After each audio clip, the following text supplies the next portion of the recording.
হযরত শাকিক বলখির এক ছাত্র হযরত হাতিমুল আসিম का ছাত্র শাকিক বলখি, তিনি দুনিয়া বরেণ্য এক ওলি। ওনার ছাত্র বিশ্ববিখ্যাত আর এক ওলি। সুবহানাল্লাহ বলুন। শাকিক বলখি ওলি, ওনার ছাত্র হাতিমুল আসিম, হাতিমুল আসিম, উনি আল্লাহর আর এক ওলি। তো শাকিক বলখির বাড়িতে, শাকিক বলখির কাছে হাতিমুল আসিম তার জীবনে 33টা বছর কাটিয়েছেন। তিন না, এই তিনের সাথে আরো 30, কত হয়?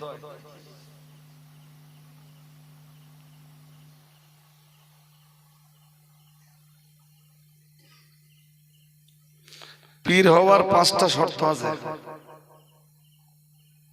কটা? 5টা শর্ত। 5টা শর্তের ভিতরে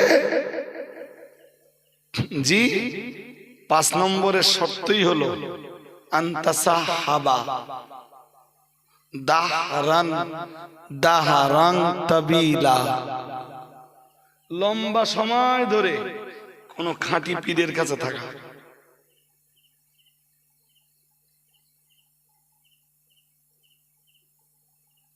এবং কাউকে বায়াত করাতে হলে জি সেই খাঁটি পীরের ইজাজতটা পাওয়া। পীর নির্দিষ্ট কোন বংশে, পীর হওয়া নির্দিষ্ট কোন বংশের সাথে সম্পৃক্ত নয়। সাধ্য সাধনা করলে বকচর আর কেউ আল্লাহর বেলায়াতের দরজা পেতে পারেন। তা যদি না হতো তো সুফি আব্দুল মুমিন রহমাতুল্লাহ আলাইহি, তার পূর্ব দিনের নাম প্রতাপচন্দ্র সেন, জন্ম তার হিন্দুর ঘরে, ফুরফুরা শরীফের দাদা পীর কেবলার কাছে বায়াত হয়ে তিনি বেলায়েতের দরজা পেতেন না। কি বলছি বুঝতেছেন নাকি? তো পীর কোন গোষ্ঠীতে সীমাবদ্ধ থাকে? হ্যাঁ না বলবেন তো? গোষ্ঠীতে সীমাবদ্ধ থাকে। আজও যারা বলছে যে জি অমুক কি করে পীর হবে, অমুক না, সাধ্য সাধনা করে। আমি কি বলেছি? বকচোরা কেন, সুন্দরবনে যারা বাস করে ওদের ভিতরেও সাধ্য সাধনা থাকলে, খাঁটি পীরের সোহবত লাভ থাকলে, আর আগের 4টে শর্ত পাওয়া গেলে তারাও বেলায়াতের দরজা পেতে পারে। এই দরজাটা নবুয়তের না, আমার কথা বুঝেনি? এ দরজাটা নবুয়তের না। নবী হওয়ার কোনো কেস তো না এখানে। নবী হবার কেস হলে কি? That's impossible. কারণ মাকানা মুহাম্মাদুন আবা আহাদিম মির রিজালিকুম ওয়ালাকির রাসূলুল্লাহি ওয়া খাতামান নবিয়্যিন। নবী হওয়া তাই আল্লাহ মাঝে মাঝে বংশ চেঞ্জ করে দেয়। যেটা আমি চাপালি নূরপুর মাদ্রাসার ইসারের সাহেবে বলেছিলাম, আমাদের নবী যখন পৃথিবীতে এলেন, ইহুদিরা তখন ভাবলো যে এত নবী রাসূল সব আসতেছে। ইহুদি খ্রিস্টানরা ভাবলো যে এত নবী রাসূল সব আসলো আমাদের গোষ্ঠীতে, আমাদের বংশে, আর হযরত মুহাম্মদ সাল্লাল্লাহু আলাইহি ওয়াসাল্লামকে আল্লাহ কেন আমাদের বংশে আর পাঠালেন না? নবী হবে তো আঙ্গা বংশেই হবে।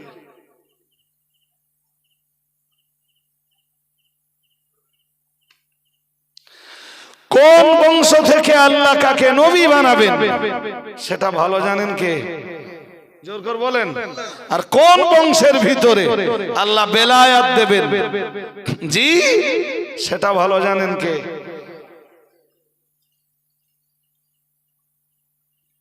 হাতিমুল আসিম রহমাতুল্লাহ আলাইহি শকীক বলখির ছাত্র। উনি 33 বছর পীরের দরবারে কাটালেন। কত? ওরে সাংঘাতিক, ভাবতেছেন জীবনে 33টা বছর কাটানো মানে কি? হ্যাঁ, জীবনের অর্ধেকের বেশি সময়, অর্ধেকের বেশি এই জন্য বলেছি, এদিকে যদি 10-12 বছর বাদ দেন, 10 বছরও যদি বাদ দেন, তো 33 10 কত? 43, মানে জীবনের অর্ধেকের বেশি সময় কেটে গেছে পীরের দরবারে কাটাতে কাটাতে কাটাতে কাটাতে। আল্লাহ পাকের প্রিয় বান্দা হযরত শকীক বলখি রাহমাতুল্লাহ আলাইহি কোন একদিন হাতিমুল আসিমকে বললেন, ও বাবা হাতিমুল আসিম, তুমি আমার বাড়িতে আমার দরবারে তোমার জীবনে 33টা বছর কাটিয়ে দিয়েছো। ও বেটা হাতিমুল আসিম, আজ আমি তোমায় জিজ্ঞাসা বাবা, 33 বছর ধরে তুমি আমার দরবার থেকে কি শিক্ষা নিয়েছো বলো? কি পেয়েছো বলো তো? হাতিমুল আসিম বললেন, হুজুর হুজুর 33 বছরে আমি আপনার কাছ থেকে, আপনার দরবারে থেকে 8টা জ্ঞান অর্জন করেছি। কত হয়েছে? 2 হাত দেখেন। 8 হয়েছে না বেশি হয়েছে? কম হয়নি তো? হয়নি। কটা? 8টা। বলো কি, বছরে একটা করে শিক্ষা নিলেও 33টা হতো। 33 বছরে 8টা শিক্ষা নিয়েছো। হযরত হাতিমুল আসিম বললেন, হুজুর লা তাজাল আলাইয়া, চট জলদি আপনি আমার উপর কোনো সিদ্ধান্ত নেন না। লিখতেছেন ইমাম গাজ্জালি ইহয়া উলুমউদ্দিন নামীয় কিতাবে হাক্কানি আলেমের পরিচয় দিতে যে। শুনছেন? 33 বছরে কয় শিক্ষা? এক সময় আমাদের দেশে প্রচুর খেজুরের রস হতো না? এখন আর হয়? হয় তা কমে গেছে, সব গাছ কাটা লোক টোক সবার নেই। আর পরবর্তীতে আর লোক উঠে আসেনি। পরবর্তী প্রজন্মের ভিতরে গাছ কাটা লোক টোক খুব একটা আমাদের অনেক গাছ চালা, অনেক। যেটুকু জমি ছিল আব্বুর, সেটুকু জমিতে খেজুর গাছ ভর্তি। ফসল ওখান না, খেজুর গাছ আছে। তার রস হবে 7-8 ভার, 9 ভার, 10 ভার। আর এই গাছ পাড়া কাজ সকালে আমার। আর আমি খেজুর গাছের রসের ভক্ত ছিলাম বিরাট। খেজুরের রস বলেন, ও রস টেনে দেবো, কোনো গল্প হবে না। এখন আর বলো মোটেই মনে হয় না যে একটু খেজুরের রস খাই, সময়ই পাইনি। জি, তাই খেজুরের রস পাড়তে যেতাম। একটা গাছ ছিল, দুপুরবেলা গাছ কেটেছে তো, তা ওই মাগরিবের আগে একবার ঝেড়ে নিতে হবে। আর নইলে এমনি তো বাঁধা হবে ভাঁড়, ভাঁড় না কলসি, বাঁধা হবে কলসি, ভাঁড় না। তো দুপুরে কলসি বাঁধলি, সকালবেলা যে দেখা যাবে সেপকে গেছে। জি, তা যে কারণে সন্ধ্যেবেলা একবার ঝেড়ে নেওয়া হতো, তাও সকালবেলা যে ফাঁস সকালে গিয়ে ঝাড়লি, তাও গলায় গলায়, তাও কি হ্যাঁ অন্তত 2-2.5 ভাঁড় রস হবে তাতে। আমার 2-1টা গাছ ছিল, তাতে ওই ধরেন 1 মালা রস। কত? তা যে গাছগুলো মালা খানিক রস হতো, ওর রস আমার মিষ্টি বিরাট। সারা রাত ধরে রস কতটা? 1 মালা। ওর রস বলুন বলুন বিশাল মিষ্টি। আমি আগে ওই রসটা খেতাম, আমি জানি তো যে কোন রসে কি আছে।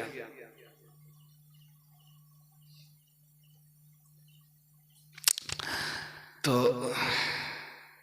33 বছরে হাতিমুল আসিমের জ্ঞান 8টা, রস কম হয়েছে, কিন্তু রস মিষ্টি হবে না একটু?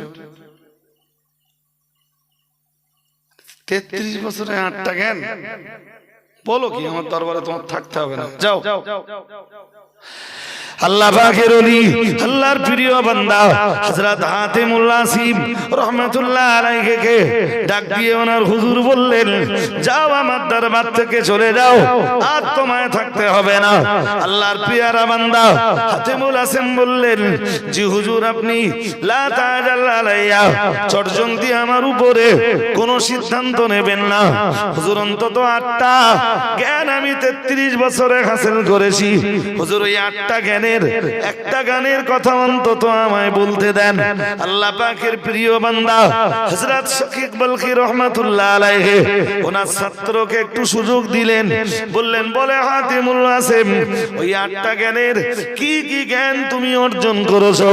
হযরত হাতিমুল আসিম বললেন, হুজুর, আমি দুনিয়ার দিকে তাকিয়ে দেখেছি আল্লাহর এক একজন বান্দা বান্দি এক একটা জিনিসকে ভালোবাসে।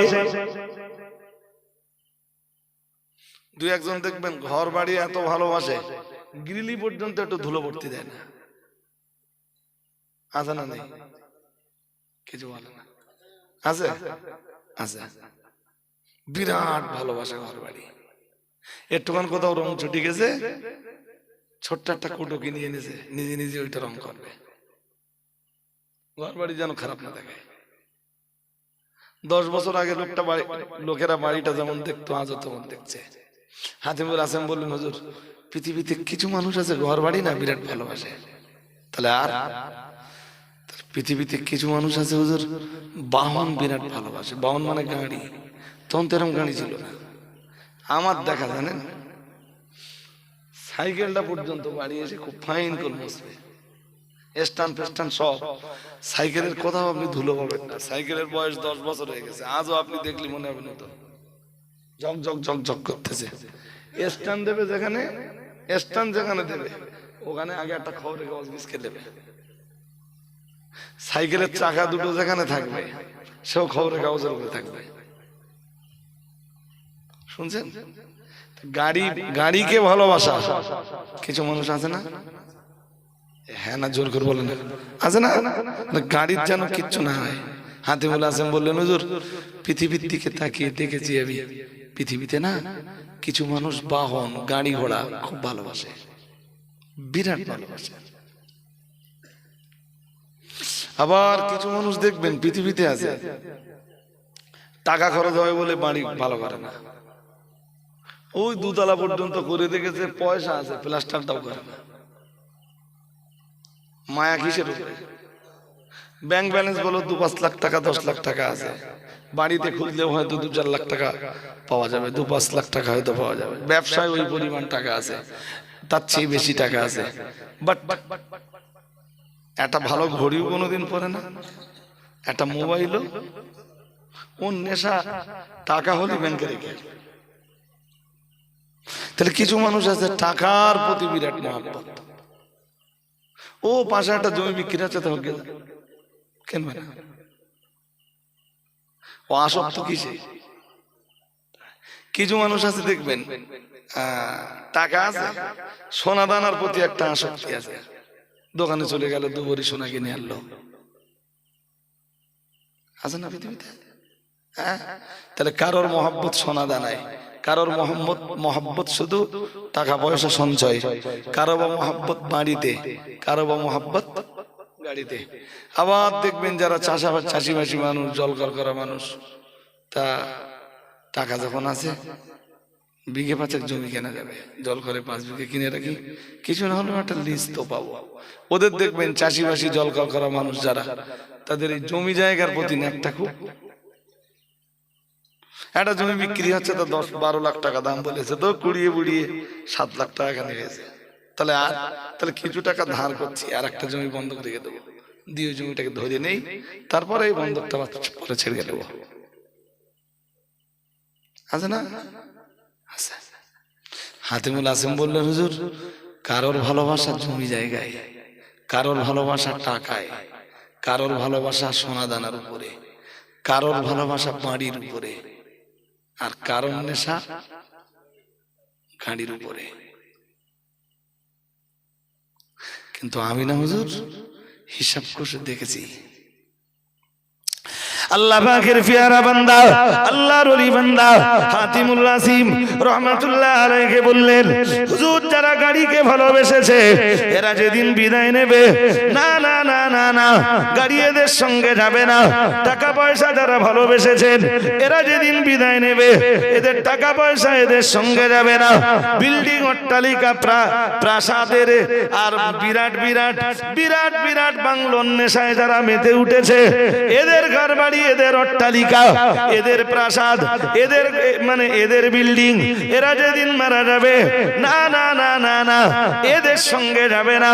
সোনা দানার প্রতি যারা আসক্ত, হুজুর সোনার উপর প্রতি সোনার উপর প্রতি যাদের অগাধ ভালোবাসা, হুজুর এরা যেদিন মারা যাবে এদের সোনা দানা এদের সঙ্গে যাবে না। জমি জায়গার প্রতি যাদের এত আন্তরিকতা এত ভালোবাসা এরা যেদিন মারা যাবে, না না না না না, এদের জমি জায়গা এদের জমি জায়গার কোনোটাই এদের সঙ্গে যাবে না। জি হুজুর বেয়াদবি নেবেন না।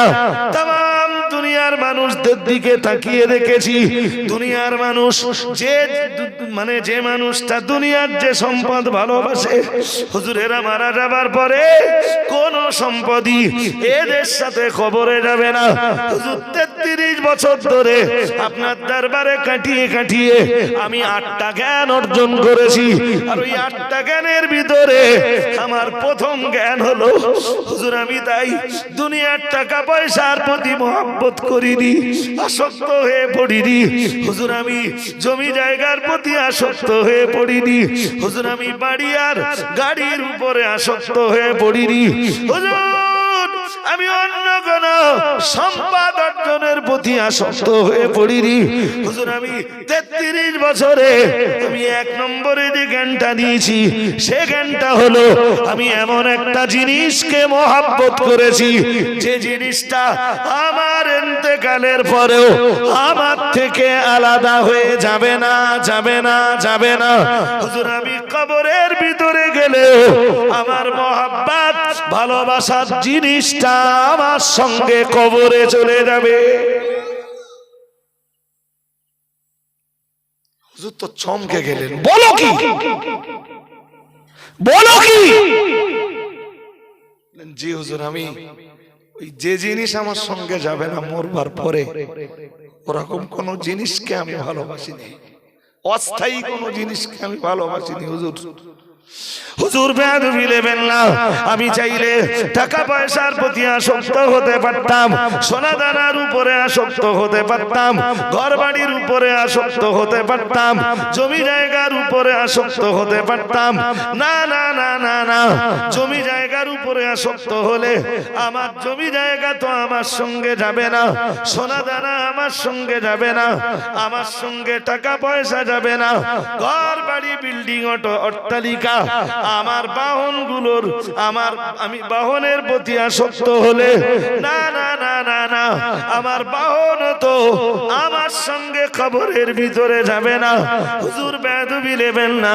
আমি 33 বছরে 4টা জ্ঞান অর্জন করেছি। 8টা জ্ঞানের প্রথম জ্ঞান হলো হিসাব কষে দেখেছি আমার জীবনের আমালটাই আমার সঙ্গে কবরের ভিতরে চলে যাবে। হুজুর তাই আমি আমার জীবনের সে আমল নেক আমল হলেও আমার সঙ্গে যাবে, বদ আমল হলেও আমার সঙ্গে যাবে। হুজুর বেয়াদবি নেবেন না। তাই আমার জীবনে বদ আমলটাকে বর্জন করে আমি আমার জীবনে নেক আমলটাকেই সবচাইতে বেশি মহব্বত করেছি। হুজুর 33 বছরের 8টা জ্ঞানের এটা প্রথম জ্ঞান। সুবহানাল্লাহ বলতে পারেন? আর একটু মন খুলে বলেন। বাড়ি যান আর শুনতে হবে। কোরআন বলেছে কাল্লা বাল তুহিব্বুনাল আজেলা, মহান আল্লাহ জানিয়েছেন আজেলাকে তোমরা খুব ভালোবেসে ফেলেছো। আজেলা শব্দের মর্ম হলো দুনিয়া। যে দুনিয়া এত নিষ্ঠুর, যে দুনিয়া তোমাকে ঠকাবে, এই দুনিয়াকেই তুমি খুব ভালোবেসে ফেলেছো। ওয়াতাযারুনাল আখিরাহ, আর দুনিয়াকে ভালোবাসতে যে এই তো, দুনিয়াকে মহব্বত করতে যে এই তো, তুমি আখিরাতটাকে জ্বলন জেলে দিয়েছো।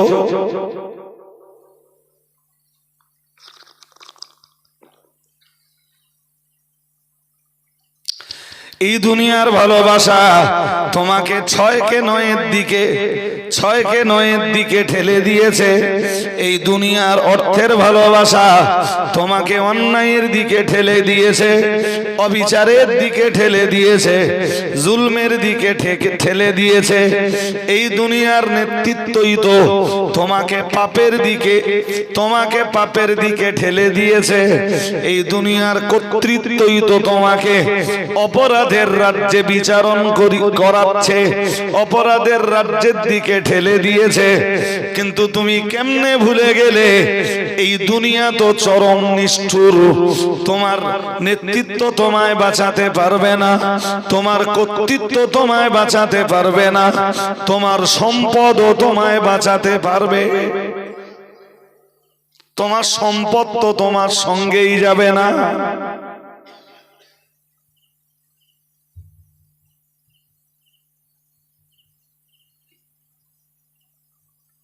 কেন?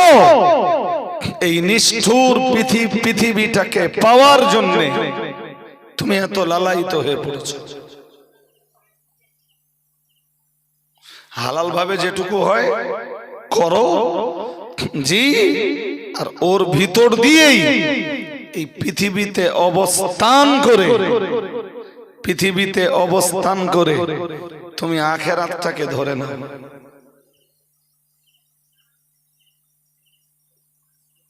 তোমার সন্তান আছে, ওলিয়া উলিয়াদেরও সন্তান ছিল।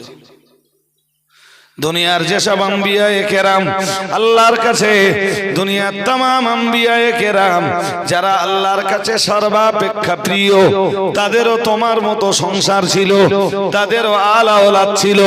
তারাও তো দুনিয়াতে তারাও সন্তান লালন পালন করেছেন, তারাও তো দুনিয়া করেছেন।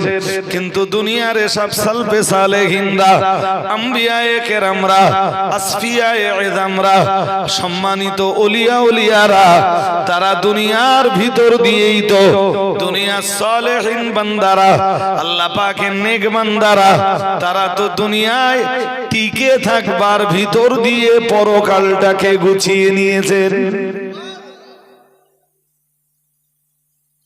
তুমি কেন দুনিয়ার জন্য আখিরাতটাকে শেষ করে দিয়েছো?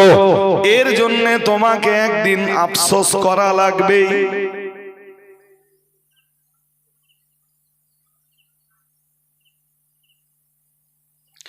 ছেলের সুখের জন্য, মেয়ের সুখের জন্য, মায়ের সুখের জন্য, বাবার সুখের জন্য, নিজের স্ত্রীর সুখ সম্ভোগের জন্য তুমি হালালের বর্ডারকে ক্রস করেছো। অথচ তোমার কি মনে পড়ে না আসলে ভোগান্তিটা শুধু তোমাকেই ভুগতে হবে? কোরআন বলে দিয়েছে, স্পষ্ট বলে দিয়েছে, ওয়ালা তাজিরু ওয়াজিরাতু বিজরা উখরা। মহান আল্লাহ জানিয়েছেন সেদিন কেউ কারোর পাপের বোঝা নিবে না, কেউ কারোর পাপের বোঝা বহন করবে। সবাই বলুন।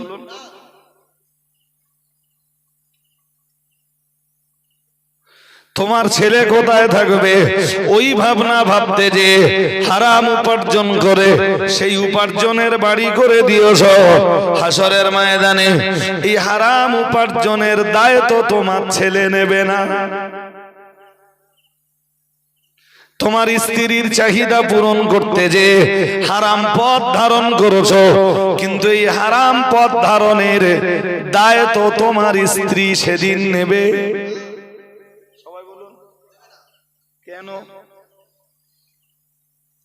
কেন ধরলে?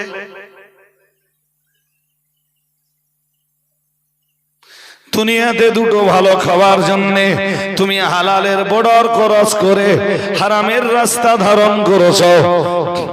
তুমি উপার্জন করার পরে সে হারাম খাবার তোমার বিবিও খেয়েছে, ছেলেও খেয়েছে, মেয়েও খেয়েছে, তোমার মাও খেয়েছে, তোমার বাবাও খেয়েছে, আত্মীয় স্বজনও খেয়েছে, পাড়া প্রতিবেশী সবাই খেয়েছে, কিন্তু দায়টা তো নিতে হবে তোমার একা।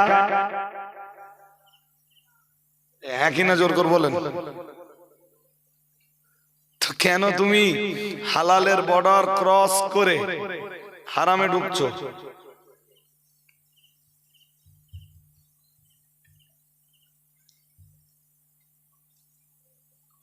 ব্যবসা দেশে আর হালাল নেই বলবো না, বলবো আছে, তবে হালালের পরিমাণ খুব। আরে বাবা বাগদার ব্যবসা তো কি যাতে হারাম? হ্যাঁ না কিছু বলেন, আওয়াজ নেই কেন? শেষ করে দিচ্ছি। বলো, বলছি বাগদার ব্যবসা যাতে হারাম? হালাল তো, হারাম হয় কখন বলেন দিন? কি পুষ নাকি এটা বলে?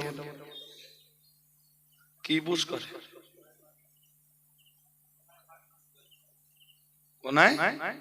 ফাঁকি দিন? আর কি করলে?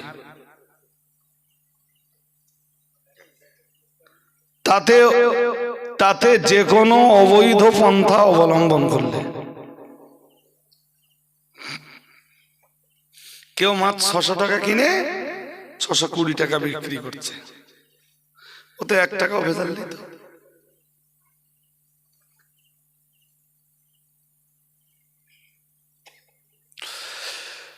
তুমি নিজে যখন হারাম ভক্ষণ করবা, তোমার এই দেহ জাহান্নামের উপযোগী হয়ে উঠবে।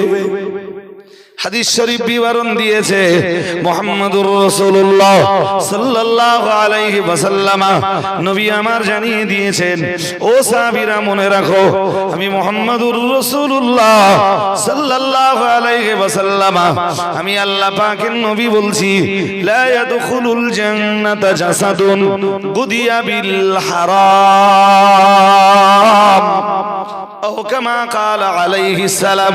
আল্লাহ পাকের রাসূল জানিয়েছেন, ওই দেহটা জান্নাতে যাবে না, যাবে না, যাবে না, যে দেহটা লা ইয়াদখুলুল জান্নাতা জাসাদুন গুদিয়া বিল হারাম, যে দেহটা হারাম দিয়ে তৈরি হয়েছে, রাসূল জানিয়েছেন ওই দেহ জান্নাতে যাবে।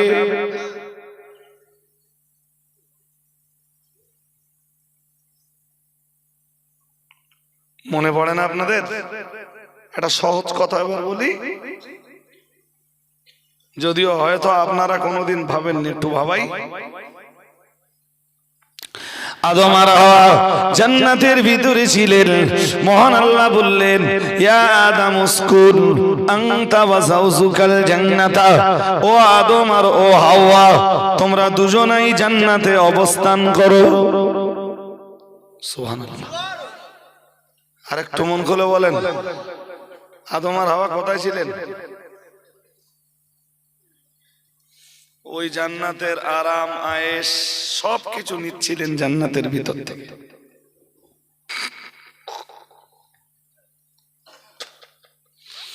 জান্নাতের ফল খাওয়া, জান্নাতের পানীয় পান করা, হ্যাঁ, জান্নাতের বিল্ডিং এ অবস্থান করা, সব পাচ্ছিলেন আদম। আল্লাহ শুধু বললেন, ওয়ালা তাকরাবা হাদিহিস শাজারাতা, একটা গাছ দেখিয়ে দিয়ে বললেন, এই গাছটার উপরে আমার নিষেধাজ্ঞা রয়েছে, এই গাছটার ফলের উপরে আমার নিষেধাজ্ঞা রয়েছে। সুতরাং ও আদম আর ও হাওয়া, আমি আল্লাহ পাক রব্বুল আলামিন বলছি, খবরদার, খবরদার, ওয়ালা তাকরাবা হাদিহিস শাজারাতা, খবরদার এই গাছটার ধারে পাশে যেও না। কি করে দিলেন? নিষিদ্ধ। কি করে দিলেন? বললেন নিষেধটা আমার। নিষেধ কার? আদম আর হাওয়া ওই নিষিদ্ধ গাছের ফল খেলো, আর যেই না ফল খেলো, সঙ্গে সঙ্গে ওদের দেহের পোশাকগুলো ঝরে পড়লো। রাইট? শুনছেন? মাহমুদ সাহেব যা বলেছে আমি তো বলবো না, একটু ধৈর্য ধরেন। আমার কথা বোঝেননি? বুঝেছেন? কি ছিল নিষেধাজ্ঞা? কার? কি ঝরে গেছে?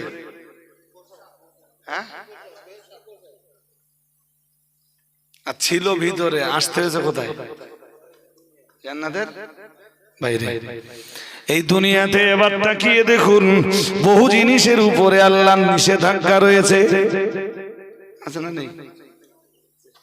সুদের উপরে নিষেধাজ্ঞা, ঘুষের উপরে নিষেধাজ্ঞা, লটারির উপরে নিষেধাজ্ঞা, জুয়ার উপরে নিষেধাজ্ঞা, মদের উপরে নিষেধাজ্ঞা, গীবতের উপরে নিষেধাজ্ঞা, তোহমতের উপরে নিষেধাজ্ঞা, নামিমাতির উপরে নিষেধাজ্ঞা।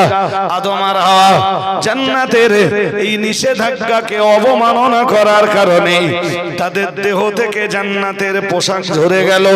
এখন দুনিয়ায় যারা এই নিষিদ্ধ জিনিসগুলোকে নিজেদের ভিতরে ঢোকাচ্ছে, আদম আর হাওয়া জান্নাতের একটা নিষিদ্ধ বিষয়, নিষিদ্ধ একটা জিনিস নিজেদের ভিতরে ঢোকানোর কারণে, নিজেদের ভিতরে জায়গা দেওয়ার কারণে যদি জান্নাতের পোশাক ঝরে যায়, ও ভাইরা আমার, দুনিয়াতে আল্লাহ পাকের যে জিনিসগুলোর উপরে নিষেধাজ্ঞা রয়েছে, আল্লাহ পাক যে জিনিসগুলো নিষিদ্ধ করে দিয়েছেন, কেউ যদি নিজের দেহের ভিতরে এই নিষিদ্ধ জিনিসগুলো ঢোকায়, জান্নাতের লেবাস, জান্নাতের পোশাক আর তার নসিবে জুড়বে।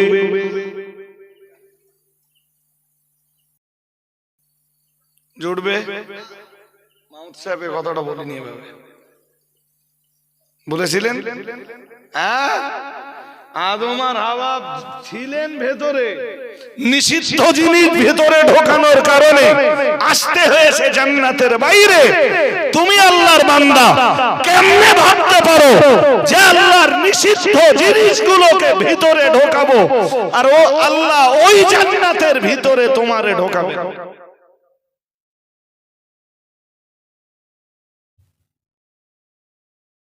তুমি কেমনে ভাবতে পারো? ছিলেন তারা ভিতরে, নিষিদ্ধ জিনিস নিজেদের দেহের ভিতরে ঢোকানোর কারণে জান্নাতের ভিতর থেকে বাইরে আসতে হয়েছে।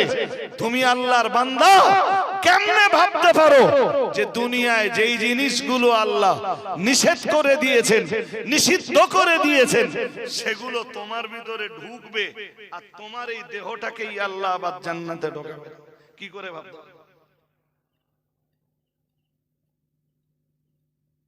কি বুঝতে অসুবিধা হচ্ছে? হ্যাঁ, সুতরাং করণীয় কি?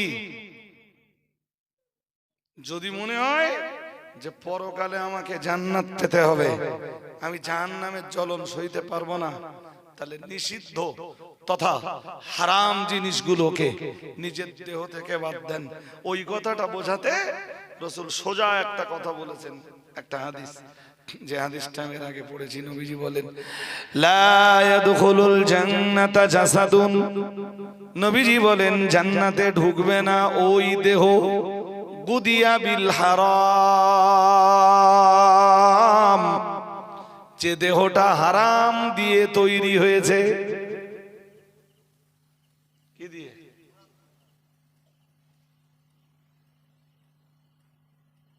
এরপরেও যদি মাতাল ভাবে যে আমার দেহে হারাম ঢুকলেও আল্লাহ আমার জান্নাত দেবেন,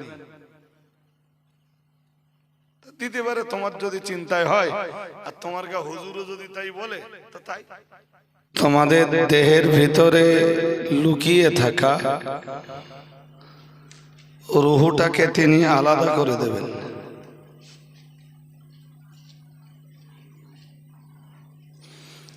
আল্লাযী ওয়াক্কিলা বিকুম,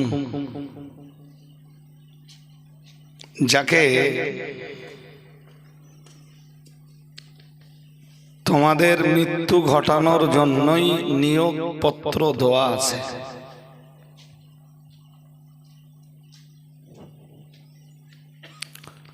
তাহলে মওতের ফেরেশতা যিনি,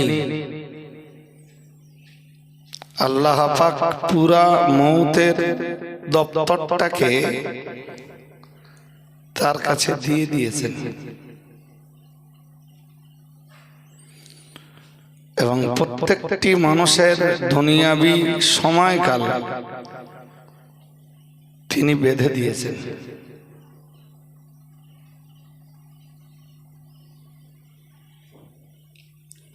কার কতটা আয়ুষ্কাল, কার কতটা সময়কাল কিচ্ছু জানি না আমরা। এখান থেকে বাড়ি পর্যন্ত যাওয়া নাও হতে পারে।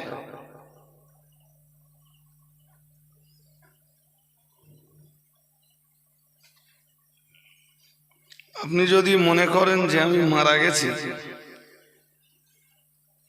তো কিছুই আপনার নয়।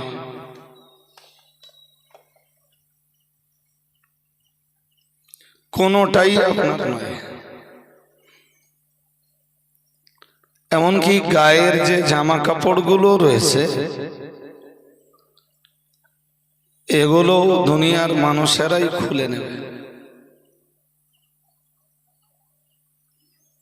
হোক সে হেভি মূল্যবান লাখ টাকার জামা, তবুও খুলে নেবে। কোমরে একটা ঘুমসি থাকলে কেটে দেবে। হাতে ঘড়ি ছিল, খুলে নেবে। যদিও ব্যবহারের দিক দিয়ে পুরুষের জন্য সোনার আংটি হারাম, এরপরও বলছি কারোর হাতে আংটি থাকলে সেটা খুলে নেবে, সোনার হোক রূপোর হোক। যদিও রূপা ভিন্ন, অন্য ধাতুর আংটি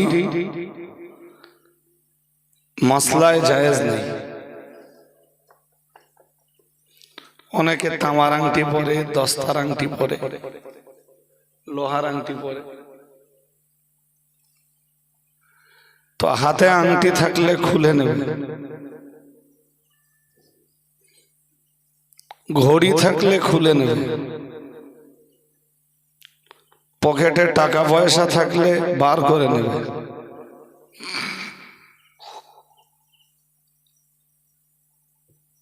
হ্যাঁ না বলবেন তো?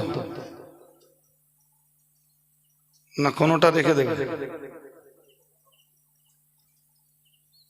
একটা ঘুমসি থাকলেও ব্লেড বা কাঁচি দিয়ে সেটা কেটে দেবে। শুধু কাফনের কাপড়টুকুই আপনার, শুধু কাফনের কাপড়টুকুই আমার, আর কিচ্ছু নেই।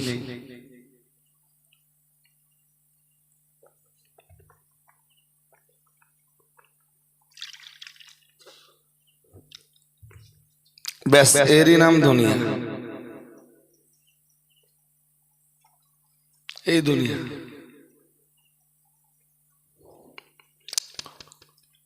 হাদিসে এসেছে, নবীজি বলেন ইয়াতবাউল মাইয়িতা সালাসাতুন।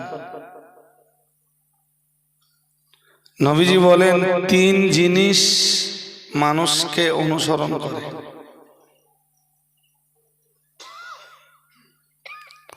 মানুষকে মিন্স মাইয়িতকে, মাইয়িতের সাথে সম্পৃক্ত তিনটি জিনিস। এক আহলুহু,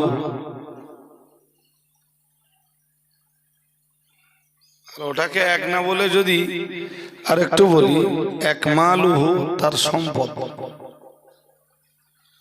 এক কি সম্পদ। ও মালুহু ও আমালুহু, তার মা একে সম্পদ, ও আহলুহু দুইয়ে তার পরিবার।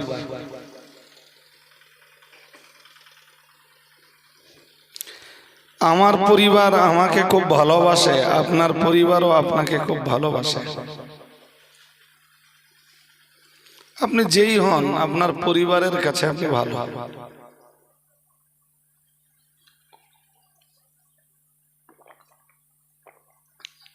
আপনি যেই হন, আপনার পরিবারের কাছে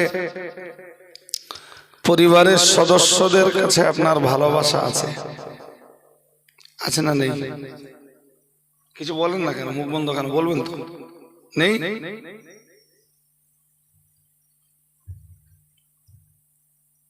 এরপরেও আপনার পরিবার আপনি মরে যাবার পরে মাল তো কবরের দরজা পর্যন্ত যাবেই না।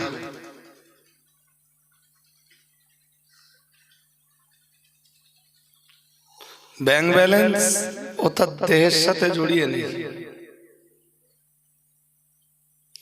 যখন ব্যাংকে বই করেছিলেন তখনই গভর্নমেন্ট বা বেসরকারি সংস্থা তখনই কারো না কারো নমিনি করিয়ে নিয়েছিল।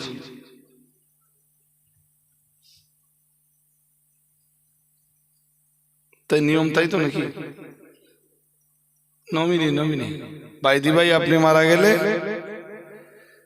যার অথরিটিতে টাকা উঠবে সে কে?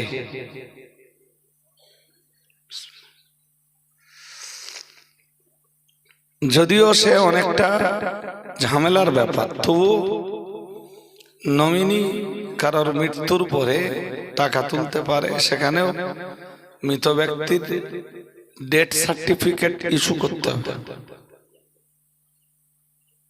এবং ব্যাংকের বই যে তার নাম বরাবর এটা প্রমাণ করতে হবে। তা ব্যাংকের সঞ্চিত টাকা, আলমারিতে সঞ্চিত অর্থ, আলমারিতে যা গহনা গাটি আছে সব আপনার পয়সায় কেনা, হোক আপনার মায়ের, হোক আপনার স্ত্রীর, হোক আপনার মেয়ের, যার হোক, এগুলি তো যাবেই না। এমনকি মরে যাবার পরে আপনার গায়ে যে জামাটা ছিল, যে জামা পরে মৌত হয়েছে, জামার পকেটে কিছু টাকা ছিল, সেগুলো বার করে নেবে। এরই নাম হলো নিষ্ঠুর দুনিয়া।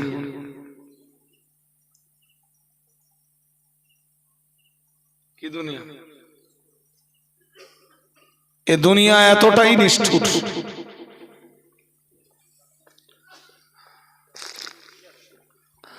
কিন্তু এ দুনিয়ার নিষ্ঠুরতা মানুষ বোঝে কই?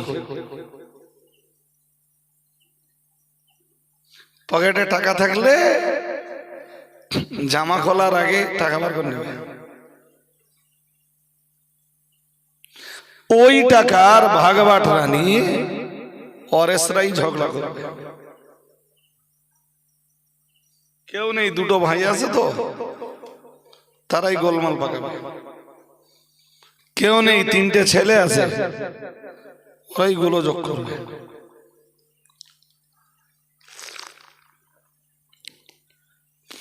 ওদের জন্য 2 লাখ টাকা ঋণ করেছিলেন, ওদের জন্য ঋণ করে ঘর করেছিলেন।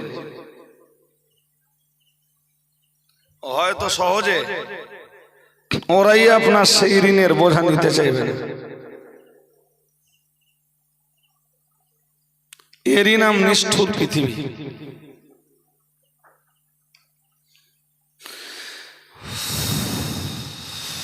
নবীজি কি সুন্দর বললেন ইয়াতবাউল জানাজা সালাসাতুন অথবা ইয়াতবাউল মাইয়িতা সালাসাতুন, 3টি জিনিস মানুষকে অনুসরণ করে বা মানুষের সাথে সম্পৃক্ত। 3টি। কবর পর্যন্ত এই সম্পদ যায় না, তার আগেই মাইয়িতকে দুনিয়াবি तमाम সম্পদ থেকে পৃথক করে শুধু একটা নতুন সাদা কাপড় এনে ওই কাপড়টা জড়িয়ে দেয়।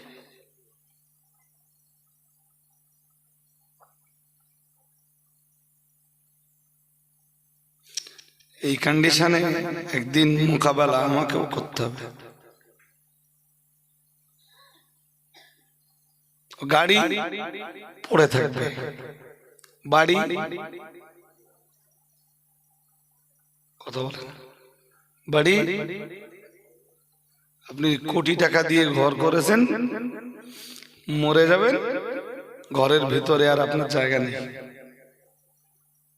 গোসলটাও দেবে বাইরে, এ মালের আর কোনো দাম নেই। এরই নাম নিষ্ঠুর পৃথিবী।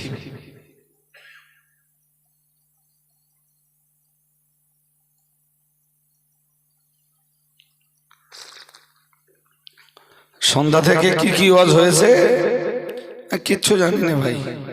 আর আমার দেহে আজকে ওয়াজ করবার মতো তাকত বা শক্তিও নেই। আমি একরকম এখন একদম শক্তিহীন,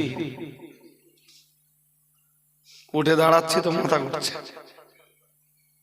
এরপরও ছোট ছোট করে যে পরামর্শগুলো আপনাকে দিচ্ছি একটু মাথায় রাখুন। কার জন্য? হারাম উপার্জন। কার জন্য? 6 কে 9, 9 কে 6। কার জন্য আপনি হালালের বর্ডার ক্রস করে হারামের ভিতরে ঢুকছেন? কার সুখের জন্য বিরাট অট্টালিকা বানাতে যে তাতে হারাম অর্থের মাল ঢুকিয়ে দিচ্ছেন?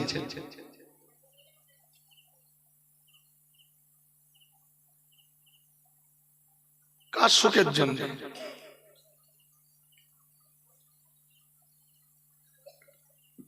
কখনো ভেবেছেন?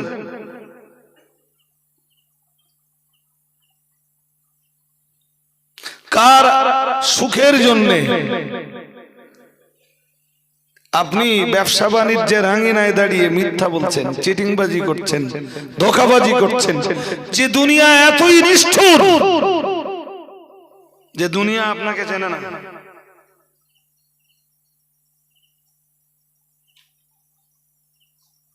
কেন আপনি সেই দুনিয়াদারির জন্য হারামের রাস্তা বেছে নিচ্ছেন? কেন হালালের বর্ডারটাকে ছেড়ে মানে ক্রস করছেন, হারামের ভিতরে প্রবেশ করছেন?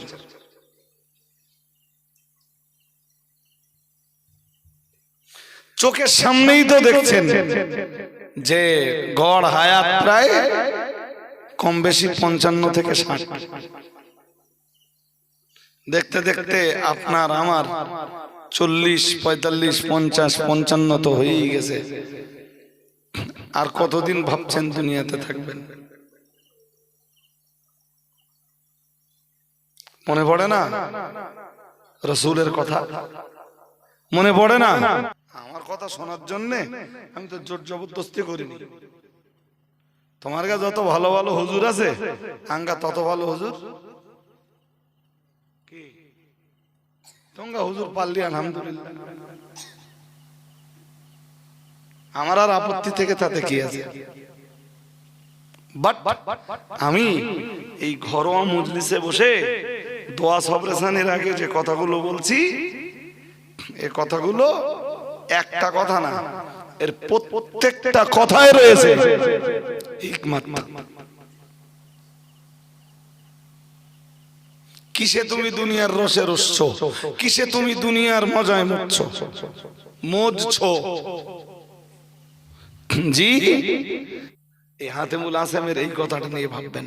আল্লাহর ওলি হাতেমুল আসিম রাহমাতুল্লাহ আলাইহির এইটুকু নসিহত নিয়ে ভাববেন যে আমি যে জমিতে আসক্ত, ও জমি আমার সঙ্গে, আমি যে সোনা দানায় আসক্ত, ও আমার সাথে, আমি যে বন্ধু বান্ধবে আসক্ত, বন্ধু বান্ধব আমার সাথে, যে ছেলে মেয়ের প্রেমে পড়ে হালালের বর্ডার ক্রস করে হারামের ভিতরে ঢুকে গেছি, ওরাও আমার সঙ্গে আমার কবরে দুজন নামবে আবার উঠে আসবে, দুজন নামবে আবার। কার জন্য কি করছি? যে দুনিয়া এত নিষ্ঠুর নিষ্ঠুর নিষ্ঠুর, আমি নেক আমলকে বর্জন করে করছিটা কি? এইটুকু ওয়াজের উপরে আমল করুন, আল্লাহ চাইলে আপনাদেরও জীবন ঘটে যাবে। ভাই গত কাল থেকে আমি ভীষণভাবে অসুস্থ। আজকে স্কুল করেছি ওই কন্ডিশনে দাওয়াতে বেরিয়েছি। ভালোভাবে উঠে দাঁড়ানোর তাকত আমার নেই, এখনো গায়ে হাত দিলে তাপ পাবেন। জি, এরপরেও আপনাদের একটা হক ছিল, যখন আসি তখন মনে হয় না যে আপনাদের হকটা নষ্ট করি। যেটুকু পারলাম আজও বকচরার মানুষদেরকে দিলাম। উঠে দাঁড়ান, সালাম পড়বো, দোয়া করবো। ইয়া নবী সালাম।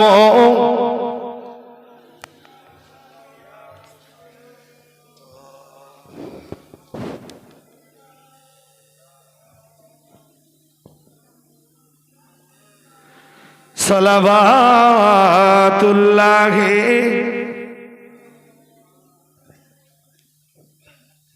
আমরা যে আপনার দিওয়ানা, আপনি যে মদের ঠিকানা, কবে যাব আবার মদিনা, পাঠালাম সালামের নজরানা। ইয়া নবী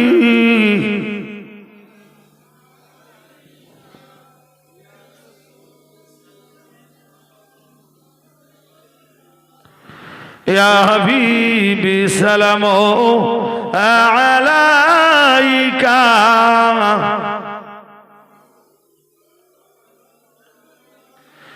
তোমারি ওয়াসিব ইলা দিয়া করিলেন আদাম ও মাবুদের হই লোদায়া, কবুল করি ইলেল দোয়া। ইয়া নবী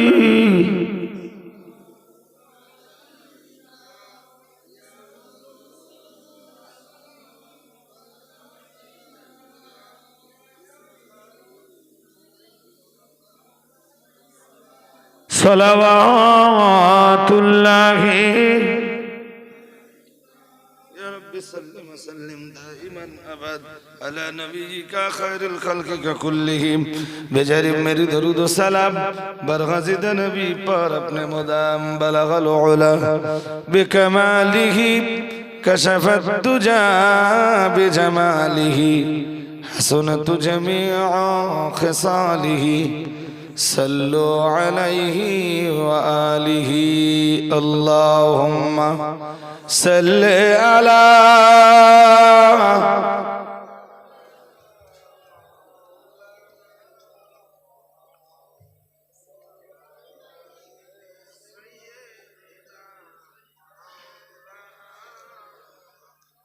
হাজরিনে মজলিস, একবার সূরা ফাতিহা, 3 বার সূরা ইখলাস দরুদ শরীফ পড়ুন, পড়া জারি করুন। ততক্ষণে আমার 2-3টে কথা। প্রথম কথা, হাজী সাহেব ওনার স্ত্রী সহ মক্কা মদিনার পথে রওনা দিয়েছেন। কালকে গেছে নাকি? আজকে ভোরে গেছে। আমার সাথে দেখা করতে গিয়েছিলেন বোধহয় গতকাল, বলতে বোধহয় দেখা করে এসেছিলেন। তাহলে আমি থাকবো না কিন্তু। তো তাদের জন্য দোয়া করি। এখনো ফোন আসেনি,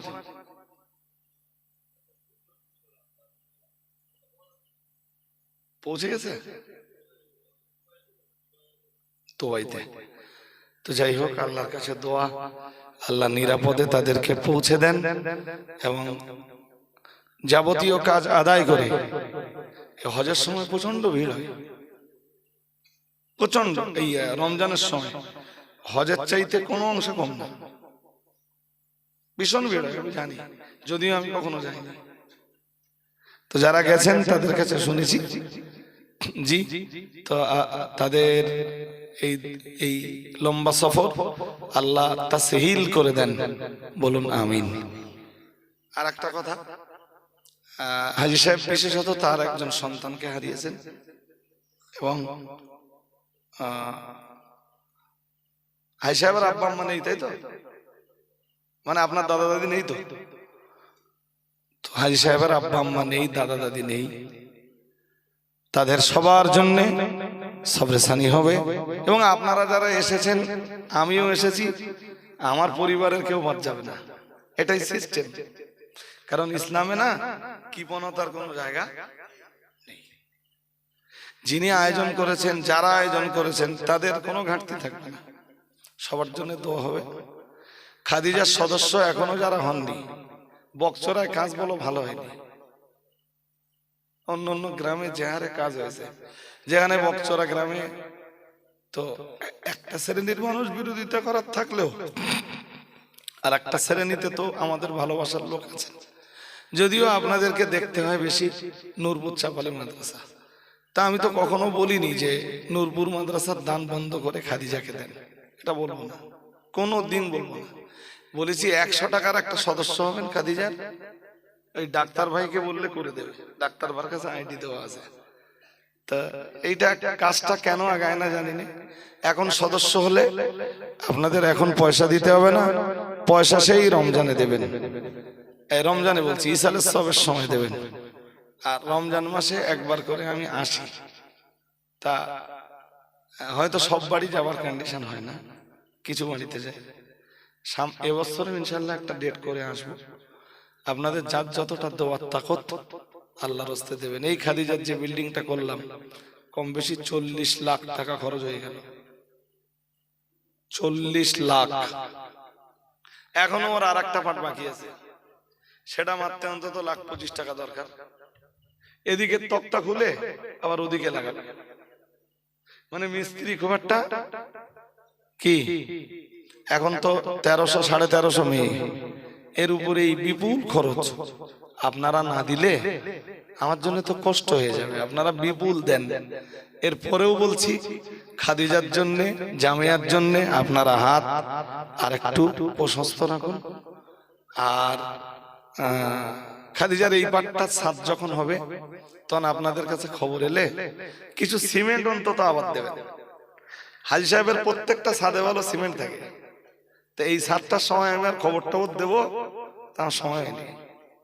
এই হাজী সাহেব যে টাকা দিয়ে আসে না, প্রতি বছরে একটা দান থাকে, তা এই ছাদটাই বলো প্রায় মানে হাজী সাহেবকে খবর দিতে পারেনি বলে আমি কিছু পাইনি এখনো। তা আমার আশা আছে যে পরের পাটটাতে হাজী সাহেবের কাছ থেকে কিছু না কিছু নেব, এটা আমি বলে গেলাম।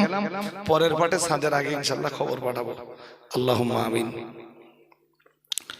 আলহামদুলিল্লাহি রাব্বিল আলামিন, ওয়াসসালাতু ওয়াসসালামু আলা রাসূলিহি সাইয়্যিদিল আমবিয়াই ওয়াল মুরসালিন। লা তুযিগ কুলুবানা বা'দা ইয হাদাইতানা ওয়া হাব লানা মিন লাদুনকা রাহমাতান ইন্নাকা আনতাল ওয়াহ্হাব। রব্বুল আলামিন, আমাদের জিন্দেগির গুনাহগুলোরে তুমি মাফ করে দাও। এতবার তোমারে আল্লাহ আল্লাহ বলে ডেকেছি মাবুদ, একবার তুমি আমাদের সবাইকে একটু বান্দা বলে পরিচয় দাও। জাহান্নামের আগুন হারাম করে দিয়ে তোমার জান্নাত আমাদের নসিবে তুমি মঞ্জুর করে দাও নাও। আমরা সূরা ফাতিহা, সূরা ইখলাস, দরুদ শরীফ, কালেমা শরীফ, জিকির, আজকার, ফিকির, তাফাক্কুর, বয়ানে কোরআন, বয়ানে হাদিস, ওয়াজ নসিহত, যা কিছু পড়েছি, বলেছি, করেছি, সবকিছুর ভুল ত্রুটি তুমি মাফ করে দাও। বিনিময়ে কিছু সওয়াব দেওয়ার মর্জি যদি তোমায় হয়, মুহাম্মাদুর রাসূলুল্লাহ সাল্লাল্লাহু আলাইহি ওয়াসাল্লাম রূহ পাকে পৌঁছে দাও। খাস করে হাজী সাহেবের বিবি এক খতম কোরআন তেলাওয়াত করেছে, যিনি কোরআন তেলাওয়াত করেছেন তিনিও তোমার কাবার মেহমান সেজেছেন। আল্লাহ তার তেলাওয়াতে কোরআন কবুল করে নিয়ে, খাতমে কোরআন কবুল করে নিয়ে রাহমাতুল লিল আলামিনের দরবারে পৌঁছে দাও। সাহাবায়ে কেরাম, তাবে তাবিঈন, খোলাফায়ে রাশিদিন, আশারায়ে মুবাশশারা, জান্নাতুল বাকি, জান্নাতুল মুআল্লা যারা শুয়ে আছেন সকলের রুহে পৌঁছে দাও।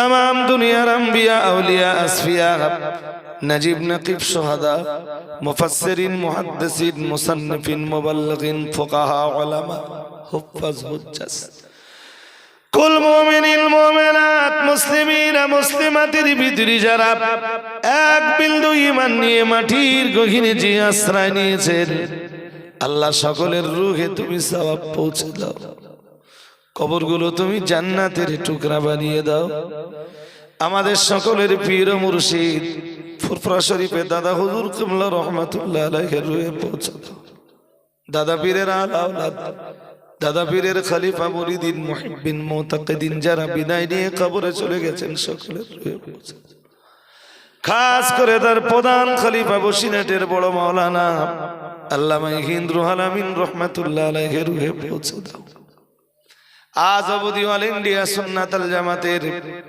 যত ভক্ত যত অনুরক্ত যত মহব্বতের মানুষ বিদায় নিয়ে কবরে চলে গেছে অল ইন্ডিয়া সুন্নাতুল জামাতের ভক্ত কত চাচারে দেখেছি কত বাবুজিরে দেখেছি কত যুবক বন্ধুকে দেখেছি আজ তারা কবরের মাটির মানুষ মেহেরবান আলেমদেরকে ভালোবাসার ওসিলায় তুমি তাদেরকে ক্ষমা করে দাও তোমার রহমতের কোলে তুমি তাদেরকে জায়গা করে দাও এই সংগঠনের যত আলেমরা বিদায় নিয়েছেন মাওলানা আহসানুল্লাহ মাওলানা জিয়াউল ইসলাম মাওলানা শহীদুল ইসলাম এই বকচরা গ্রামের গৌরব সন্তান হাফেজ মাওলানা রবিউল ইসলাম তিনিও বিদায় নিয়েছেন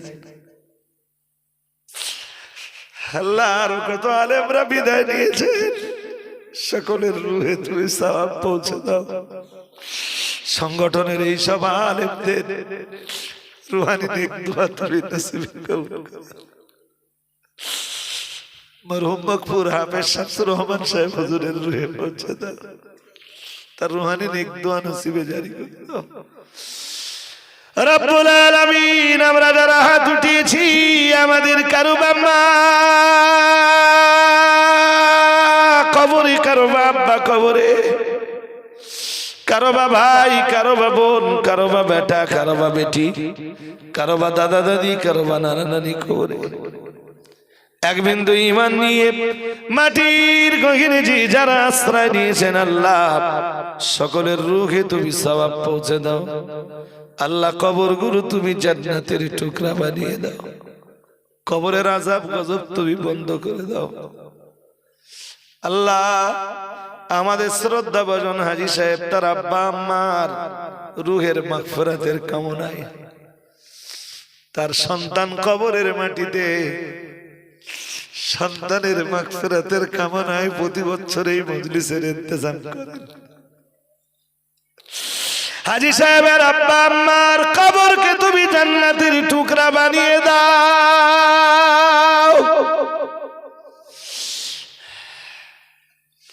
হাজী সাহেবের সন্তানের কবর তুমি জান্নাতের বাগান বানিয়ে দাও এর মুকাম্মাল সওয়াব তুমি তাদের রূহে পৌঁছে দাও মা মক্কা মদিনার দেশে রওনা দেওয়ার আগে সন্তান শ্বশুর শাশুড়ি এদের মহব্বতে এদের মাগফিরাতের জন্য এক খতম কোরআন পড়েছে আল্লাহ হাজী সাহেব মায়ের কোরআন তেলাওয়াত তুমি সন্তানের জন্য কবুল করো শ্বশুর শাশুড়ির জন্য কবুল করো হাজী সাহেবের শ্বশুর শাশুড়ি খানদানে যারা বিদায় নিয়েছেন তাদের সকলের রূহে তুমি সওয়াব পৌঁছে দাও রব্বুল আলামিন হাজী সাহেবের দাদা দাদি নানা নানি ভাই বোন বেটা বেটি পাড়া প্রতিবেশী গ্রামবাসী যারা বিদায় নিয়ে কবরে চলে গেছেন তাদের সকলের রূহে পৌঁছে দাও তামাম বকচরা গ্রামের যত মানুষ নীরব নগরীর বাসিন্দা সকলের রূহে পৌঁছে দাও আল্লাহ রাত জেগে জেগে তোমার দিনের প্রচার যারা করেন তুমি তাদের সুস্থ রেখে দাও তোমার গায়েবী মদত তুমি নসিব করে দাও, সমস্ত বিপদ থেকে তাদেরকে তুমি মাহফুজ রাখো আল্লাহ, রাস্তায় তাদের কোনো বিপদ দিও না আল্লাহ। গভীর রজনীর সমস্ত বিপদ থেকে তোমার দ্বীনের প্রচারকারীদেরকে তুমি হেফাজত করো। রব্বির হামহুমা কামা রাব্বায়ানি সগীরা। আল্লাহ হাজী সাহেবের যে ছেলেকে তুমি আজও বাঁচিয়ে রেখেছো, হায়াত কিসমত তুমি দারাজ করে দাও আল্লাহ। হালাল উপার্জনে তুমি বরকত নসিব করো, হারাম উপার্জন থেকে পরেশ করে চলার ক্ষমতা সকলের নসিবে মঞ্জুর করো। রব্বির হামহুমা কামা রাব্বায়ানি সগীরা। আল্লাহ স্বামী আর স্ত্রী ওনারা দুজনই মক্কা মদিনার মেহমান, উমরার তামাম কাজ রমজান মাসে উমরার এই কঠিন কাজ আদায় করে দেশের মাটিতে ফিরিয়ে দিয়ে আল্লাহ তার পরিবারের সকল সদস্যের মুখে হাসি ফুটিয়ে দিও। তাকাব্বাল দুআনা বিওয়াসিলাতিন নবী সাল্লাল্লাহু আলাইহি ওয়াসাল্লাম বিহুরমাতি হাযিহিল কালিমাতিত তাইয়্যিবা লা ইলাহা ইল্লাল্লাহু মুহাম্মাদুর রাসূলুল্লাহ।